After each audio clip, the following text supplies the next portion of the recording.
पिछले एपिसोड में यूहा और उसके साथियों ने भी श्रेक सुपरवाइजरी टीम को ज्वाइन करने का डिसाइड कर लिया था, जिसके बाद मास्टर सुआन ने उनसे कहा था कि अब तुम्हें एक मिशन पर भी जाना है। इसके बाद हम देखते हैं कि टीचर जामा इन सभी को एक शोल्डर बैच देती है, जिसके अंदर एक मास्क और सिग्नल फ्लेयर्स होते हैं। तभी यूहा और टीचर जामा से पूछता है कि आप यहाँ पर क्यों हैं? तब इस पर टीचर जामा उससे कहती है कि क्या तुम मुझे यहाँ पर नहीं देखना चाहते? इसके बाद वो इनसे बताती है कि मैं आउटर कोर्ट यार्ड में तुम्हारी क्लास टीचर हूँ, जबकि इनर कोर्ट यार्ड में मैं श्रेक सुपरवाइजरी टीम की लीडर हूँ। लेकिन अब इसी के साथ हम देखते हैं कि वे सभी यहाँ से निकलने के लिए भी रेडी हो गए थे, जिसके बाद सियाओ टाविन से कहती है कि इनमें से कुछ लोगों के पास में लो लेवल की कल्टीवेशन बेस है, इसीलिए वो डिसाइड करती है कि वो बाद में यू हाओ को अपने साथ लेगी, जबकि वांग याओ हेंग के साथ रहेगा और फिर इसी तरह से सियाओ लुओ चिन के साथ रहेगी। तभी इसी वक्त याओ हेंग इनको अपने फ्लाइंग सोल गाइड के बारे में बताता है, जिसका यूज करके वे बहुत ही आसानी से फ्लाई कर सकते हैं। लेकिन इसी के साथ हम देखते हैं कि वो बाकी लोगों के लिए भी फ्लाइंग सोल गाइड को लेकर आया था, जिसके बारे में जानकर वे कहने लगते हैं कि वह तो सच में स्टार लू एम्पायर के मार्शल के एल्डेस्ट सन होने के काबिल है। वहीं दूसरी तरफ हम देखते हैं कि याओ हेंग यू हाउ से भी इसे ट्राई करने के लिए कहता है। तब इसे देख काइतो कहने लगता है कि इसका फ्लाइंग सोल गाइड तो सच में काफी एडवांस है और ऐसा लगता है कि स्टार लू एम्पायर ने इस टेक्नोलॉजी में बहुत ही अच्छे से प्रोग्रेस कर लिया।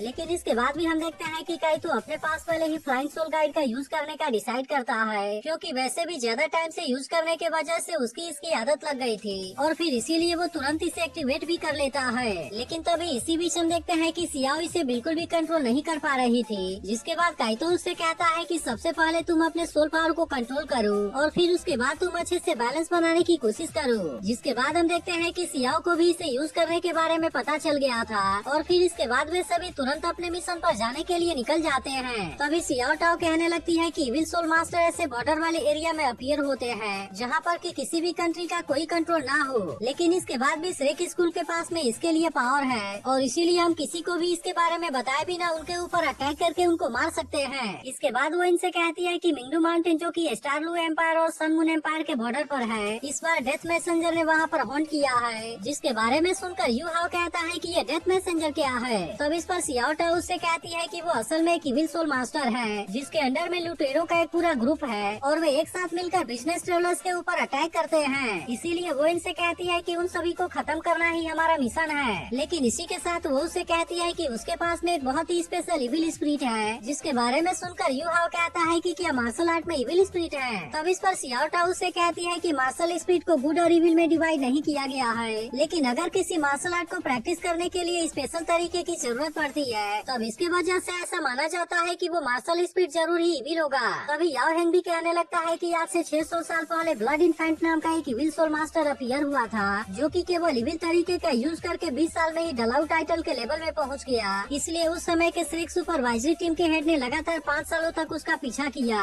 और फिर उसके बाद उसे अपने हाथों से खत्म कर पाए। लेकिन इसके बाद भी इससे पहले उसने श्रेक सुपरवाइजरी टीम के दर्जनों लोगों को मार दिया था। तब इसके बारे में सुनकर वांग कहता है कि क्या इस बार डेथ मैसेंजर का सामना हमसे होगा? यह सुनकर सियाओ टाओ से पूछती है कि क्या तुम्हें डर लग रहा है? जिस पर वांग कहता है कि बिल्कुल भी नहीं। तभी याओ हेंग भी कहता है कि हम इस मिशन में स्टार लू एम्पायर के मार्शल की भी मदद लेंगे और फिर वो यू हाउ से कहता है कि वैसे भी तो अब हम दोनों एक ही टीम में हैं, इसीलिए अगर तुम्हें कभी भी कोई जरूरत पड़े तो मुझसे जरूर बताना। अब इसके कुछ देर के बाद हम देखते हैं कि वे सभी मिंगडू माउंटेन में लैंड कर जाते हैं, जहाँ पर कि बिल्कुल उनके सामने ही मिलिट्री कैंप होता है। तभी मास्टर सुआन टीचर जामा से कहते हैं कि दाई हाओ के पास में हाई लेवल की कल्टीवेशन बेस है, इसीलिए वो तुम्हारे बदले हुए रूप के बारे में बहुत ही आसानी से जान जाएगा। तब इसके बारे में सुनकर टीचर जामा कहती है कि मैं फिर अपने असली रूप में आ जाती हूँ। जिसके बाद हम देखते हैं कि टीचर जामा तुरंत अपने पावर का यूज करके अपने असली रूप में आ जाती है और अब इसके इतने यंग रूप को देखते ही वे सभी पूरी तरह से हैरान हो गए थे। तभी वांग उससे कहता है कि टीचर जामा आप तो सच में बहुत ही ब्यूटीफुल हैं। तब इस पर टीचर जामा कहती है कि मेरे असली रूप के पास में कोई भी पावर नहीं है, इसी वजह से मैं सीरियस देखने के लिए अपने रूप को बदल लेती हूँ। तभी इसी वक्त हम देखते हैं कि इनके सामने बहुत सारे सोल्जर आ जाते हैं और फिर इनसे कहने लगते हैं कि हमारे मिलिट्री कैंप में आने की हिम्मत कैसे हो गई। लेकिन तभी याओ हेंग जैसे ही इनके सामने आकर खड़ा होता है, वे सोल्जर उसे देखते ही पहचान जाते हैं कि यह तो यंग मास्टर है और फिर इसके तुरंत बाद वे इन सभी को लेकर अंदर जाते हैं। फिर याओ हेंग इनसे बताता है कि स्टार लू एम्पायर की आर्मी वेस्टर्न आर्मी ग्रुप और नॉर्थ आर्मी ग्रुप 2 भागों में है, लेकिन इस समय अभी हम वेस्टर्न आर्मी ग्रुप के कैंप में हैं, जो कि सन एंड मून एम्पायर को रोकने के लिए बनाई गई है। लेकिन अब यहाँ के ऐसे नजारे को देख वे सभी पूरी तरह से हैरान हो गए थे और फिर कहने लगते हैं कि यह मिलिट्री कैंप तो सच में बहुत ज्यादा अमेजिंग है। लेकिन अब इसी के साथ हम देखते हैं कि वे यहाँ के मार्शल के सामने आकर खड़े हो गए थे जो कि असल में कोई और नहीं बल्कि याओ हेंग का फादर होता है। लेकिन अब उसे अपने सामने देख यू हाओ को इसके ऊपर काफी गुस्सा आने लगा था और फिर कहने लगता है कि इसी की वजह से मेरे मदर की लाइफ चली गई। तभी अचानक से वो यू हाओ से पूछता है कि क्या हम पहले भी मिल चुके हैं, जिस पर यू हाओ अपने गुस्से को शांत करते हुए कहता है कि नहीं। इसके बाद याओ हेंग अपने फादर को अपने टीचर और सभी क्लासमेट के बारे में बताता है, जिस पर उसका फादर इनसे कहता है कि आप सभी का यहाँ पर वेलकम है। लेकिन इस पर टीचर जावा उससे कहती है कि हम असल में यहाँ पर डेथ मैसेंजर के बारे में पता लगाने के लिए आए हैं, इसीलिए अगर आपके लोग हमें उसके बारे में कोई इन्फॉर्मेशन दे दे तो हमारी काफी मदद होगी। तब इसके बारे में जानकर मार्शल इनसे कहता है कि हाँ वो डेथ मैसेंजर तो काफी खतरनाक है, लेकिन इसी के साथ वो इन सभी से कहता है कि स्टारलू एम्पायर के आर्मी का गेट हमेशा ही तुम्हारे लिए ओपन है और मुझे ऐसा लगता है कि तुम हमारे आर्मी को ज्वाइन करके एक सक्सेसफुल कैरियर बना सकते हो। तब इस पर सियाओ टाओ से पूछती है कि क्या लड़कियां इसमें कंट्रीब्यूट नहीं कर सकती। तब इसके बारे में सुनते ही मार्शल कहता है कि बिल्कुल कर सकती हो, इसके अलावा तुम्हारे पास में तो इतनी हाई लेवल की कल्टीवेशन बेस है और इसीलिए अगर तुम हमारे आर्मी को ज्वाइन करती हो तो यह तो हमारे लिए बहुत बड़ी बात होगी। इसके बाद हम देखते हैं कि मार्शल का पर्सनल गार्ड इनको डिनर के लिए लेकर आ जाता है और फिर कहता है कि हमारे जासूस डेथ मैसेंजर के बारे में इंफॉर्मेशन लेकर आते होंगे। इसके बाद हम देखते हैं कि वे सभी तुरंत यहाँ पर डिनर को एंजॉय करने लगते हैं, लेकिन तभी सेंसी कहता है कि यहाँ पर तो इतनी बड़ी आर्मी है, इसीलिए ये लोग खुद अपने आर्मी को वहाँ पर भेजकर उनको खत्म क्यों नहीं कर देते। तब इस पर याओ हेंग कहता है कि डेथ मैसेंजर का बैंडिट ग्रुप असल में बहुत ज्यादा पावरफुल है, क्योंकि मेरे फादर ने उनके ऊपर अटैक करने के लिए बहुत बार अपने लोगों को भेजा था, लेकिन वे कभी भी उनको मारने में कामयाब नहीं हो सके और इस तरह से हमारे आर्मी को बहुत ज्यादा नुकसान हुआ। लेकिन इसके अलावा वे सभी बॉर्डर के बहुत सेंसिटिव एरिया में रहते हैं, जिसके वजह से अगर हमारी आर्मी वहाँ पर अटैक करने भी जाती है तो उनको ध्यान रखना होता है कि पास वाले कंट्री से उनका वॉर ना हो जाए। तभी टीचर जावा कहती है कि श्रेक सुपरवाइजरी टीम के ऊपर किसी भी कंट्री का कोई रिस्ट्रिक्शन नहीं है, इसीलिए ऐसे इविल मास्टर के ग्रुप को मारना हमारे लिए काफी आसान है। तभी इसी वक्त हम देखते हैं कि इनका भेजा गया जासूस भी इन्फॉर्मेशन लेकर यहाँ पर आ जाता है, जो इनसे बताता है कि डेथ मैसेंजर के ग्रुप में लगभग 300 यंग एडल्ट है और इनका लीडर अब तो किंग लेवल से भी ऊपर का सोल मास्टर है। लेकिन इसके बाद वो इनसे कहता है कि हम इसके बारे में और ज्यादा इन्फॉर्मेशन नहीं ले सके और फिर वो इसे कोई चीज देते हुए कहता है कि हम केवल यही इन्फॉर्मेशन हासिल कर सके।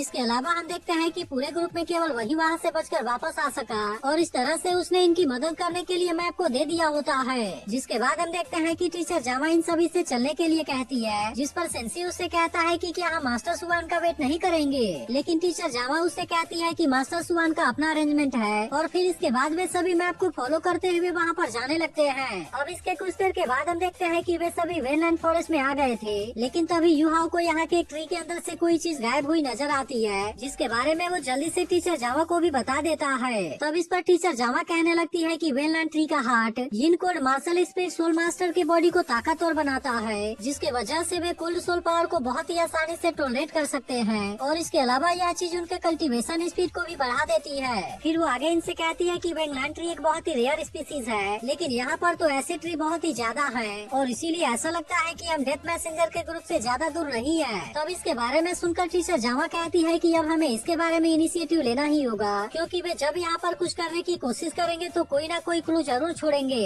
इसके बाद वो यू हाउ से कहती है कि तुम अपने मेंटल डिटेक्शन के फुल पावर को यूज करने के लिए रेडी रहना। इसके बाद हम देखते हैं कि अब सियाओ टाओ यहाँ पर इसके लिए प्लानिंग करने लगती है और फिर वो सभी लोगों को एक एक करके उनके पोजीशन के बारे में बता देती है। अब इस तरह से हम देखते हैं कि वे सभी यहाँ से आगे की तरफ जाने लगे थे, लेकिन तभी इसी वक्त इनको एक ट्री के अंदर बिल्कुल ही ताजा स्टेन नजर आता है, जिसे देखते ही टीचर जावा यू हाउ से मेंटल डिटेक्शन का यूज करके इसे सर्च करने के लिए कहती है। जिसके बाद हम देखते हैं कि यू हाउ जैसे ही अपने मेंटल डिटेक्शन शेयरिंग का यूज करने लगता है, तभी उसे एक जगह पर ब्लड लगा हुआ दिखाई देता है। जिसके बाद वे सभी यहाँ के निशान को फॉलो करते हुए इसके बारे में चेक करने लगते हैं और इसके वजह से उनको पता चल जाता है कि डेथ मैसेंजर का ग्रुप अब यहाँ से ज्यादा दूर नहीं है। इसके बाद हम देखते हैं कि टीचर जावा इन सभी से अपने अपने पोजीशन को ले लेने के लिए कहती है। जिसके बाद इसके बारे में सुनकर वे सभी भी इसके लिए पूरी तरह से रेडी हो गए थे और फिर टीचर जावा यू हाउ से पूछती है कि तुम कितने दूर तक अपने डिटेक्शन को यूज कर सकते हो। तब इस पर यू हाउ से कहता है कि वैसे तो ये 245 मीटर है, लेकिन इसके बाद भी मैं इसे और आगे तक ले जाने की कोशिश कर सकता हूँ। तब इस पर टीचर जावा उसे एक डायरेक्शन के बारे में बताते हुए कहती है कि वहाँ पर तुम खोजने की कोशिश करो। जिसके बाद हम देखते हैं कि यू हाउ को वहाँ पर बहुत सारे फुटप्रिंट नजर आते हैं। तब इसके बारे में जानकर टीचर जावा कहती है कि ऐसा लगता है कि वहाँ पर कोई केव है। जिसके बाद हम देखते हैं कि वो एक बार फिर से सभी से अपने अपने पोजीशन को ले लेने के लिए कहती है। जिसके बारे में सुनकर इन सभी ने अपने मास्क को भी पहन लिया था और अब इस तरह से वे सभी यहाँ से धीरे धीरे आगे की तरफ जाने लगे थे।